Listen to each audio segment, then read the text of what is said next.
There are people who have been through too much, not a single dramatic event that the world collectively agrees to call a tragedy, though sometimes that too. More often it is something less visible and far more sustained. A home where the emotional climate shifted without warning and a child learned to read the air before speaking. A marriage that quietly consumed a decade of someone's life before they found the courage to leave. Years of financial pressure so relentless that the body forgot what it felt like to exhale. A diagnosis that arrived and rearranged everything, not just health, but identity, plans, the quiet assumptions a person builds a life on. The death of someone who was never supposed to die yet, or sometimes none of these specifically. Just a long, grinding stretch of difficulty that never peaked dramatically enough to earn anyone's concern but never let up either. These people are everywhere. They sit across from you at dinner, they manage teams, they raise children, they answer the phone when someone else is falling apart.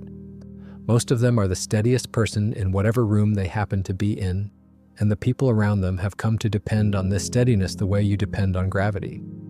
Unconsciously, completely, without ever once asking where it comes from.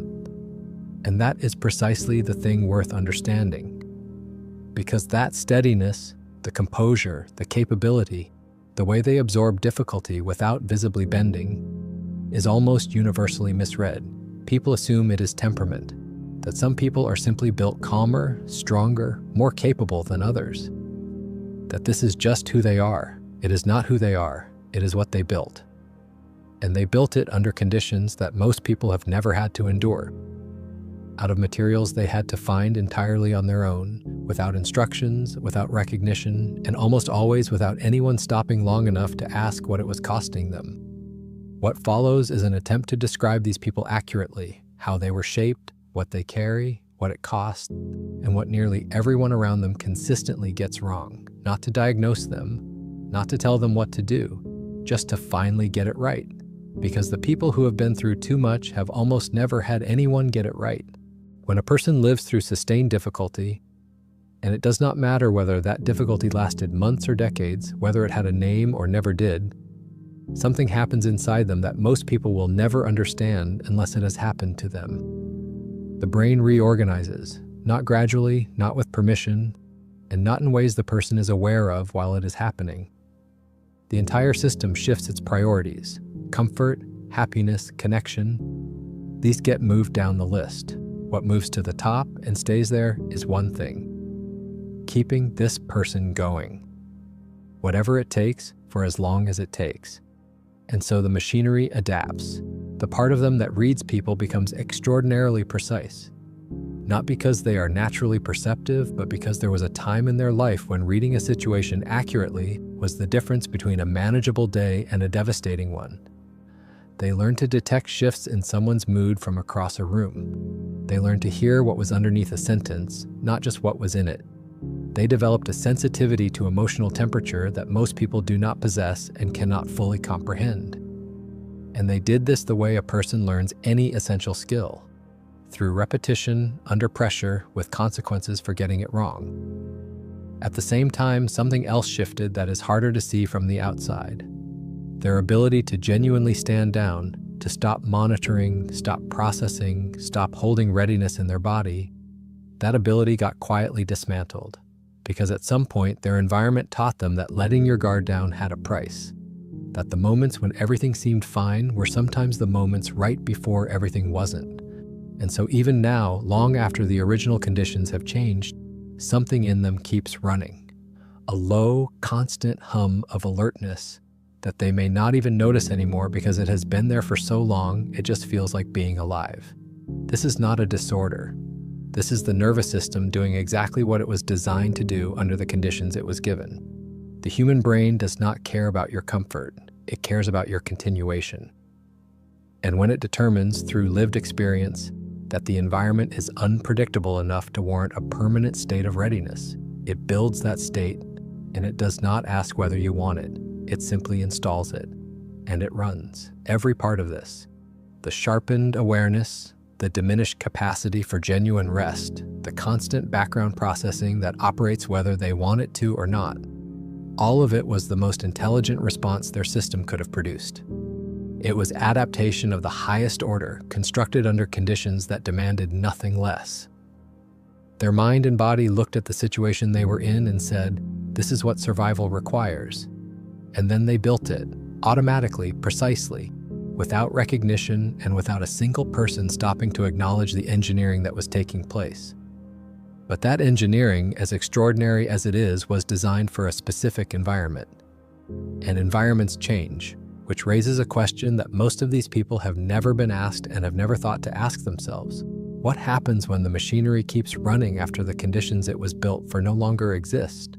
What does it cost to carry an entire operating system built for difficulty into a life that may finally actually be safe? The cost is something most people never see, and it is enormous. The most visible part of it is the exhaustion. Though even that word doesn't quite capture what these people live with. It is not the tiredness that follows effort. It is not the heaviness of a bad week or a difficult month. It is something deeper and more permanent. A fatigue that sits underneath everything, including the good days. They can sleep a full night, take a vacation, have a weekend with nothing demanded of them, and still surface from it, feeling like something in them never fully powered down. Because it didn't. The system that was built to keep them alert is still drawing power, still running its assessments, still holding tension in places they stopped noticing years ago. The people around them see someone who is present, capable, functioning well. What they do not see is the sheer amount of energy it takes for that person to simply exist at their baseline. And then there is the way they receive kindness. This is something that is almost never talked about, and it is one of the most telling things about what these people carry. When someone offers them genuine care, real, uncomplicated warmth with nothing underneath it, something in them hesitates, not because they don't want it, they want it deeply.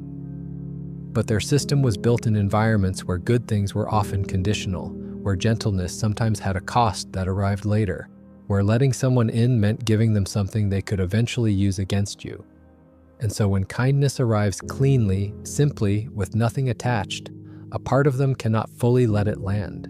They receive it partially, they appreciate it intellectually. But the body holds something back, running an old assessment that the conscious mind has long since outgrown but cannot seem to override.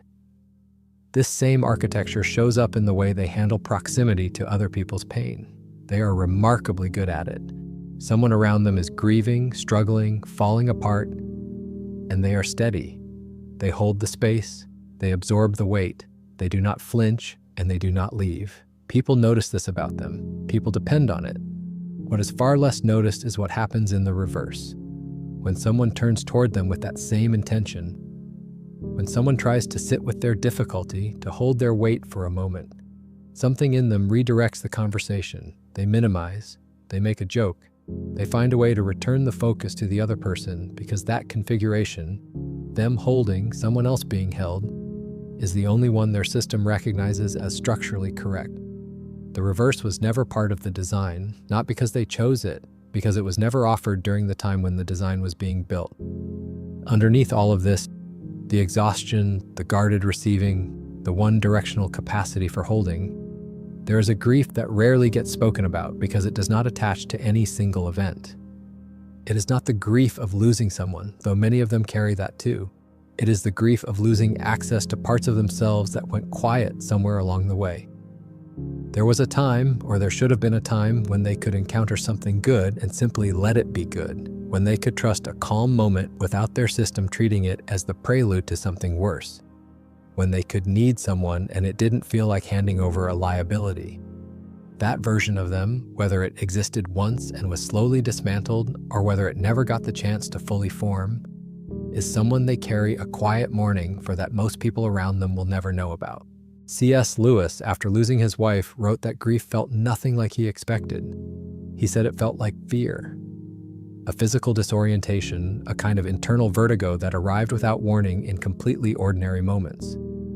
For people who have been through too much, this description is closer to their experience than most clinical language will ever get. Their grief is old. It has been sealed for years, sometimes decades, beneath the demands of simply continuing to function.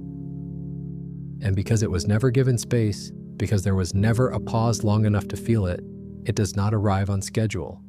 It ambushes a song, a smell, a stretch of unexpected quiet. Something unremarkable cracks it open, and for a moment the composure falters. And they feel something enormous moving underneath that they cannot explain and did not invite. These people carry a weight that remains invisible for one specific reason. They are exceptionally good at carrying it. They have been doing it for so long and so effectively that the people around them have no framework for imagining what might be underneath the surface. They see the competence, the calm, the reliability, and they assume the interior matches. It does not. What lives underneath is the full accumulated cost of every adaptation they ever made.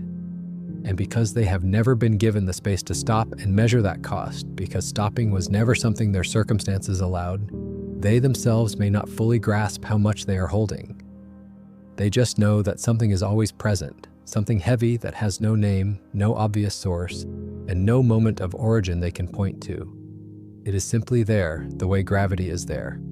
And they have carried it so long they have forgotten that not everyone lives with this particular weight, pressing down on every ordinary day. Now I want to know, are you among these people we've been talking about, those who have been through difficult life circumstances or painful periods? If you are, then you can probably relate to what I've been saying so far. And if you can relate to this, then indicate it by typing this below. I can relate. And yet, as heavy as all of this is, it is not the heaviest thing they carry. The heaviest thing is how consistently the world around them misreads every part of it. The composure that took years of sustained pressure to construct, the ability to remain steady when everything around them was unstable, gets read as emotional distance. People experience their calm and conclude that they simply don't feel things as deeply as everyone else. The truth is the opposite. They feel everything. They just learned, under conditions that most people have never been tested by, that showing the full extent of what they feel was not safe, so they built a container for it. And that container is so well made that the people around them mistake it for absence. Their need to know what is coming, to have a plan, to maintain some degree of order in how things unfold. This gets interpreted as controlling, as inflexible, as someone who cannot relax. What is never considered is what that need was built from. There was a time when not knowing what was coming next meant danger, when the ability to predict and prepare was the only thing standing between them and chaos. They could not afford to be caught off guard by. The planning, the structure, the difficulty with things that shift without warning. These are not personality flaws. They are the leftover architecture of someone who once needed to control whatever small piece of their environment they could, because everything else was beyond their reach. And there is their humor, the dark, unflinching kind that makes certain people uncomfortable. They joke about things that others handle with gravity. They find something absurd in situations that most people would only find painful. This is not because they lack sensitivity. It is because they have more of it than they can afford to let operate at full volume all the time. The humor is a pressure valve. It lets them acknowledge the weight without being crushed by it. It is a way of saying, yes, I see how heavy this is, and I'm choosing to hold it with a kind of defiance rather than collapse under it. Few people recognize this for what it is. Most just think they are being inappropriate.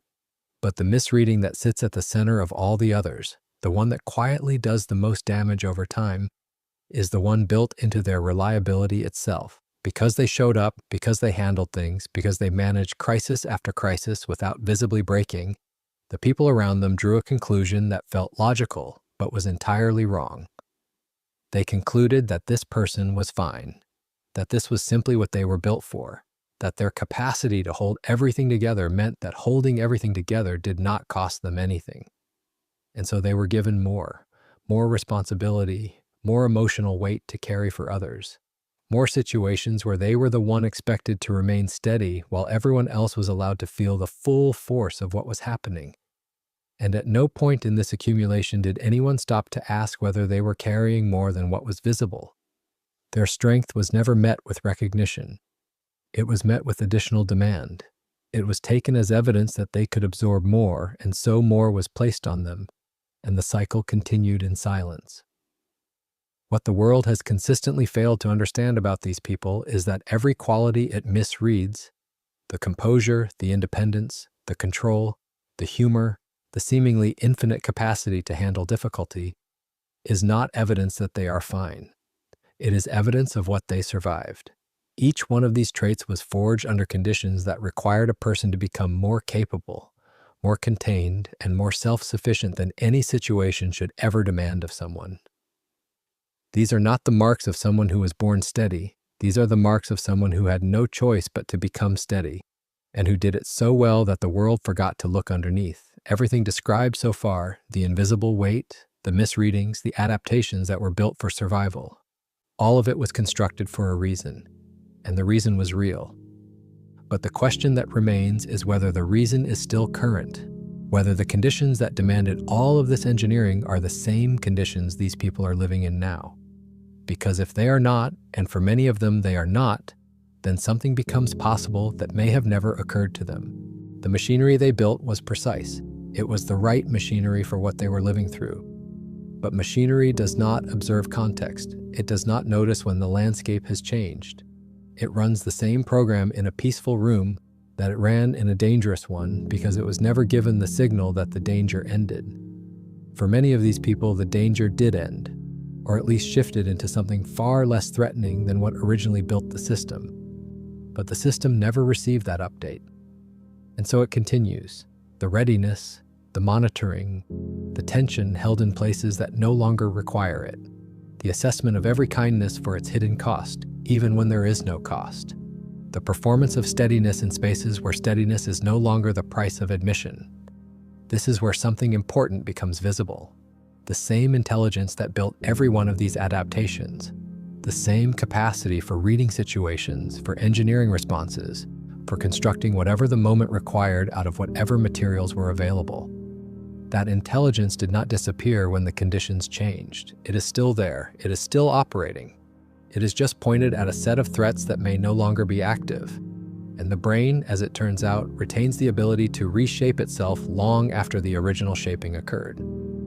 The same mechanism that wired these responses into place can gradually build new pathways. Not by tearing down what was built, that architecture earned its place, and there is no need to destroy something that once kept a person alive. But by slowly, repeatedly allowing the system to encounter experiences that do not confirm the old programming, being cared for without conditions, resting without something going wrong, needing something from someone and having it met simply, cleanly, without punishment. Each experience like that, repeated enough times, builds a new pathway that the old one never accounted for. The old wiring does not vanish, but the new wiring can, over time, become the one the system reaches for first. This is not a prescription. There is no program for this, no set of steps, no timeline that applies to everyone. The only thing the observer can say with honesty is this: the same person who built all of that survival architecture, who constructed it under pressure, without help, without recognition, without anyone handing them a manual, that person has already demonstrated that they are capable of building. And the question that opens up once they can see what they built and why is not whether they can change. It is whether there are pieces of what they carry that they might, at their own pace and on their own terms, be ready to set down. Not all of it, not suddenly, just the pieces that are no longer earning their weight. The ones that are protecting against something that is no longer coming. That question does not require an immediate answer. It only requires that it be asked. And for many of these people, it has never been asked, not by anyone around them and not by themselves. Because asking it means stopping long enough to look at the full scope of what they have been carrying. And stopping, for most of their lives, was the one thing they could never afford to do. People who have been through too much are rarely described well. The world tends to get them wrong in one of two directions. Either it softens what they carry into something manageable and digestible, or it turns them into something dramatic, a story of survival meant to inspire strangers who will never understand the actual texture of what it cost. Neither version is accurate, neither comes close. What they actually are is quieter than either of those versions and far more deserving of respect. They are people who were placed inside conditions they did not choose, and who responded by building themselves into whatever those conditions required. They did this without instructions. They did this without someone standing beside them explaining what was happening to their nervous system, their capacity for trust, their relationship with rest. They did this, in most cases, completely alone. And then they kept going, and they are still going, carrying the full weight of everything they constructed in silence without asking for recognition, for longer than most people could sustain. If any of this felt familiar, if you heard something in it that you recognized but have never quite been able to put into words yourself, then this was for you, not to add anything to what you are already holding, but to finally put words to something many people carry in silence. And I think at this point, we should give ourselves the chance to share a little of our story. So let me ask you, what is one of the hardest life circumstances or seasons you've ever gone through? You can share it with us in the comments. I've shared mine there too. Many others will be sharing as well, and this can be one of those rare moments where, for the first time, we open up about experiences we never thought to say out loud, and finally feel heard. It doesn't have to be perfect or too detailed. We're here to express ourselves, and if this spoke to something real in you, support the video, like it, share it, and subscribe to the channel. You are welcome to this wonderful community.